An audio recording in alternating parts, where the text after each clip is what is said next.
Imagine stepping into a world where everyone wears a mask and you're the only one without one. No lies, no manipulation, just pure honesty. Sounds noble, right? But what if that kindness made you an outcast? That's the tragedy of Prince Myshkin in The Idiot. His story shows us that sometimes being too good isn't a strength, it's a weakness. So, is being too good actually a flaw? Or is it the world that's lost its way? Picture this. You walk into a room full of people and everyone is wearing a mask. Some are smiling, some are frowning, but none of them show their real faces. Now imagine stepping into this world without a mask. No pretending, no lying, no trying to manipulate anyone, just pure honesty. How long do you think you'd last? How quickly would people write you off as naive, clueless, or even weak? That's exactly what happens to Prince Myshkin, the main character in Fyodor Dostoevsky's novel, The Idiot. He's kind, honest, and full of compassion, yet instead of being admired, he's mocked, used, and ultimately crushed by a society that doesn't know what to do with someone like him. But this isn't just a story from 19th century Russia,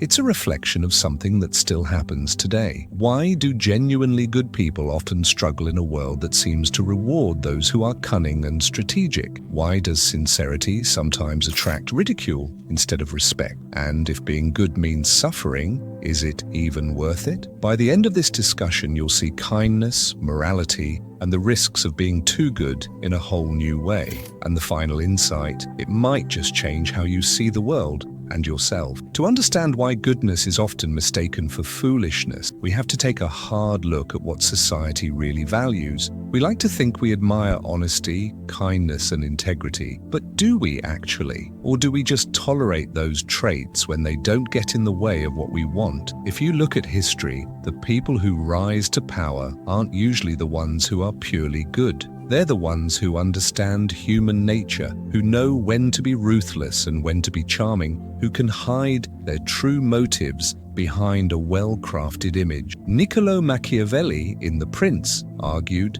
that a successful ruler must be willing to do whatever it takes, even if it's immoral. Why? Because the world doesn't reward goodness, it rewards result. That's why Myshkin's story is so tragic. He refuses to play the game. He doesn't manipulate, deceive, or strategize. And because of that, people see him as an idiot. Not because he's unintelligent, but because his goodness makes him vulnerable in a world that values power and self-interest. Think about it. How often do we see genuinely kind, honest people getting taken advantage of? How many times have we heard stories of good-hearted people being betrayed by those they trusted? And let's be honest, how many times have we felt foolish for believing in the best in others only to be disappointed? That doesn't mean the world is entirely corrupt, but let's face it, sometimes a little cunning is necessary for survival. Even people who consider themselves good sometimes have to bend their morals just to protect themselves. And yet, despite all of this, we still admire people like Myshkin. Why? Because deep down, we want to believe in true goodness. We want to believe that sincerity and kindness still matter. But here's where things get interesting. Dostoevsky doesn't just present Myshkin as a victim. He's not just a helpless, tragic figure. He's also a challenge to everyone around him. Myshkin doesn't judge people, yet his mere presence forces them to confront their own flaws.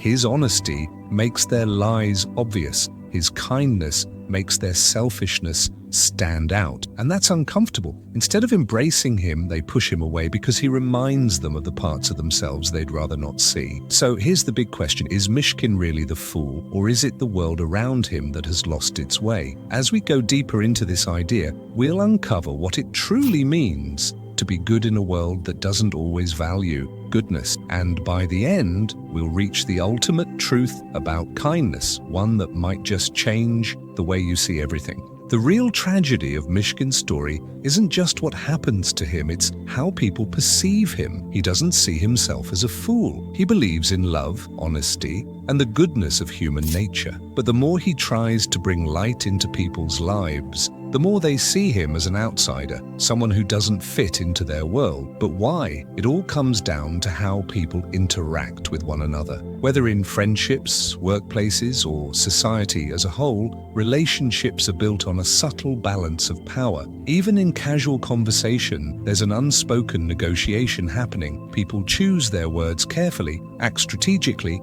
and expect certain responses in return. It's a world of quiet manipulation where even kindness often comes with the expectation of something in return. But Myshkin doesn't play by those rules, and because of that, he disrupts the game entirely. As we explore this idea further, we'll dive into what it really means to be good and whether true kindness is a strength or a weakness in the world we live in. But Myshkin doesn't play this game. He gives without expecting anything in return. He speaks with complete honesty without worrying about how people will react. He forgives, even when he's betrayed again and again. In a world where everyone wears a mask, he is completely unguarded. And that's exactly why people don't trust him. Psychologists talk about something called cognitive dissonance, that uncomfortable feeling when we're faced with something that contradicts what we believe about ourselves. When people interact with Myshkin, he makes them see their own contradictions. They say they value kindness, but when they meet someone who is truly, unconditionally kind, they feel exposed. It forces them to see how far they've strayed from their own ideal. And instead of facing that truth, they reject the person who reveals it. Think about how we react to people who are exceptionally good. When we hear stories of selfless individuals, people who dedicate their lives to helping others, we admire them. But sometimes we also feel a little uncomfortable. We tell ourselves that they're different from us, that their level of kindness isn't realistic. We might even look for flaws in them, trying to prove that they aren't as good as they seem. Why? Because accepting their goodness would mean questioning our own choices, our own compromises, and the justifications we make for our own action. That's exactly what happens to Myshkin. He becomes a symbol of something unreachable, an ideal that people like in theory, but reject in reality. He doesn't shake up society by force. He does it just by existing. Dostoevsky uses Myshkin to reveal something deeper about human nature. We think we want pure goodness in our lives, but when we actually encounter it, we don't know how to handle it. Kindness without expectations, without boundaries, without the usual human flaws, it can feel overwhelming, even suffocating. And because of this, instead of celebrating good people, society often pushes them away. But does this mean goodness is pointless? That being a good person is a mistake? Here's where things get even more interesting. Despite everything he goes through, Myshkin never regrets being kind. He doesn't become bitter. He doesn't wish he were different. And in this, Dostoevsky gives us a powerful message. The value of goodness doesn't depend on how others see it. It doesn't need approval or rewards. Goodness matters not because the world appreciates it, but simply because it's the right way to be. But this leads to a difficult question, one that turns everything we've discussed so far on its head. If goodness is so pure and powerful, then why does it so often lead to suffering? Why do the best people seem to face the greatest hardships? This is one of the biggest questions in The Idiot. Myshkin spends his life trying to bring kindness and understanding into the world, but instead of being rewarded, he is ridiculed, misunderstood, and ultimately broken. But Dostoevsky doesn't present this as meaningless tragedy. Instead, he pushes us to think about suffering in a deeper way. There's a strong connection between goodness and suffering, one that has been explored in literature, philosophy, psychology, and even religion. If you look at history, many of the most respected figures, spiritual leaders, social reformers, great thinkers, have gone through immense suffering. Jesus, Socrates, Mahatma Gandhi, Martin Luther King Jr. They all dedicated their lives to truth, justice, and compassion, and all of them faced opposition, persecution, and in many cases violent ends. So what does this mean? Does suffering prove that goodness is a weakness, or does it show us something else, something even more profound? As we continue, we'll uncover the final and most shocking truth about what it really means to be good in a world that doesn't always value goodness. And in the end, you might see everything, including yourself, a little differently. But why is it that the world seems to push away goodness instead of embracing it? One reason is that true goodness disrupts the way things usually work. It challenges the norms, makes people uncomfortable, and forces them to look at their own flaws. And most people, whether they admit it or not, don't want to be confronted with that. They'd rather continue living as they always have, without questioning their own selfishness or compromises. When Myshkin steps into Russian high society, he doesn't fit in. The people around him are used to a world of hidden agendas, strategic relationships, and constant power plays. But Myshkin doesn't engage in any of that. He doesn't manipulate, lie, or seek advantage. Because of this, he becomes an outsider, someone who doesn't fit into the system. And what happens to people who don't fit in? They are either forced to conform or pushed out. Myshkin refuses to change, so he is ultimately rejected. This leads us to a big question. If good people often suffer, is there any point in being good? Is it worth it? Dostoevsky doesn't offer an easy answer. He doesn't promise that goodness will lead to success or happiness. Instead, he gives us a difficult but freeing idea. Goodness isn't valuable because of what it gets in return.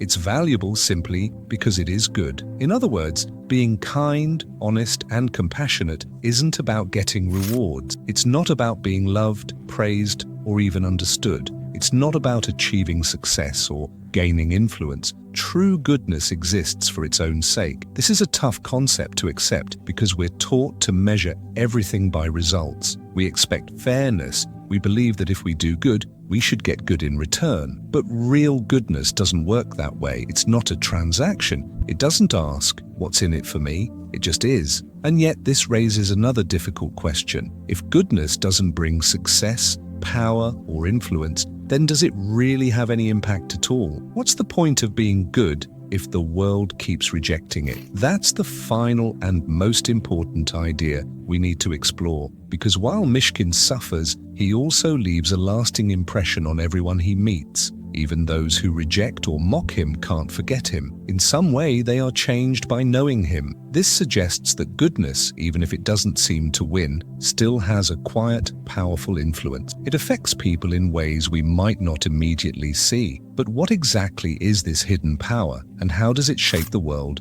in ways we don't always recognize? In our final discussion, we'll uncover the ultimate truth about goodness, one that will challenge everything we've explored so far and leave us with a perspective that might forever change how we see human nature. If goodness isn't about getting rewards, then what is its true impact? If the world rejects and even destroys those who are truly good, why does goodness still exist? Why do people like Myshkin, who seem so out of place in a world driven by ambition and self-interest, keep appearing throughout history? The answer isn't something we can easily measure. It's in the subtle, quiet ways that true goodness changes the people it touches. Throughout The Idiot, Myshkin never tries to change anyone. He doesn't preach, force his beliefs on others, or try to fix society, and yet he leaves a deep mark on everyone he meets. Even those who hurt him can't escape the impact of his kindness and sincerity. His goodness acts like a mirror, reflecting people's true selves back at them. It forces them to see the parts of themselves they usually ignore, their weaknesses, their selfishness, their regrets. And that's exactly why people react so strongly to him. This is the hidden power of true goodness. It reveals the truth. Goodness doesn't force itself on others. It doesn't demand attention, manipulate, or try to control. It simply exists. And in doing so, it naturally makes people reflect on themselves. Some embrace it. Others, uncomfortable with what they see in themselves, reject it. But no one walks away unchanged. Think about the times you've experienced true kindness. Kindness that was given freely with no strings attached. Maybe it was something small, something simple, but didn't it stay with you? Didn't it make you pause, even if just for a moment, and rethink your own actions, your own way of being? That's why goodness, often mistaken for weakness, is actually one of the most powerful forces in the world. It doesn't seek control, yet it influences. It doesn't fight, yet it changes. It doesn't demand, yet it inspires. But this kind of power comes with a cost. Dostoevsky understood that in a world driven by self-interest and survival, those who embody pure goodness often suffer. They are misunderstood. They are taken advantage of. They struggle to fit in. Yet he also understood something deeper. Their suffering is not meaningless. It doesn't mean they've failed. If anything, it proves that they have stayed true to themselves in a world that constantly pressures people to compromise. At the end of The Idiot, Myshkin is broken by the cruelty and complexities of the world around him. But does this mean he was truly a fool? Or was he, in the end, the only one who truly saw the world for what it was? Dostoevsky doesn't give us an easy answer because there isn't one. Instead, he leaves us with a question that each of us must answer for ourselves. Is it better to be wise in the ways of the world, to protect ourselves, to play the game? Or is it better to stay true to our values even when it means suffering? There's no simple answer. It's not black and white. But maybe the true measure of a life well lived isn't about how much we gain, it's about how much light we bring into the world,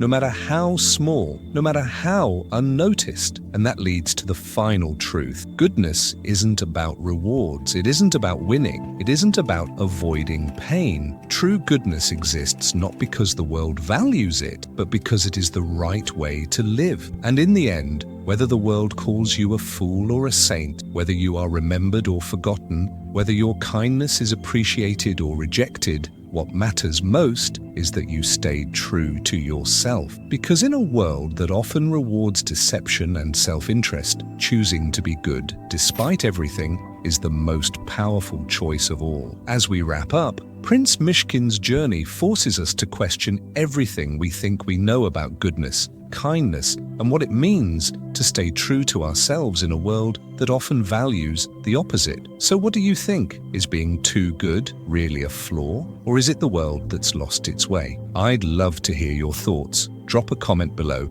and share what you think about the power of goodness and its impact in today's world. And if you found this video helpful, don't forget to like, subscribe. Thanks for watching, and I'll see you in the next one.